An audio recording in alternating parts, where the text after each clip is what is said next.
ইরানের সর্বোচ্চ নেতা আয়াতোল্লাহ আলী খামেনি এর মৃত্যু নিয়ে বিশ্বজুড়ে তীব্র জল্পনা-কল্পনা তৈরি হয়েছে। ২৮শে ফেব্রুয়ারি তেহরানে মার্কিন-ইসরায়েলি বিমান হামলায় তার মৃত্যুর খবর বিভিন্ন আন্তর্জাতিক গণমাধ্যমে প্রকাশিত হলেও সামাজিক যোগাযোগ মাধ্যমে তাকে জীবিত দাবি করে কিছু ছবি ভাইরাল হয়েছে।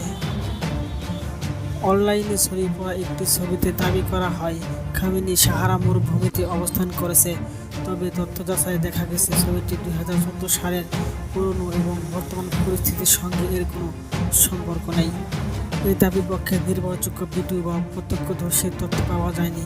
বিশেষজ্ঞরা এটিকে বিভ্রান্তিকর অপপ্রচার হিসেবে চিহ্নিত করেছে।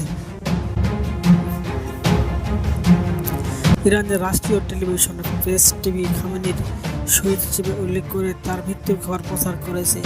দেশটির ৪০ দিনের রাষ্ট্রীয় শোক ঘোষণা করা হয়েছে এবং জাতীয় পতাকা অর্ধনমিত রাখা হবে।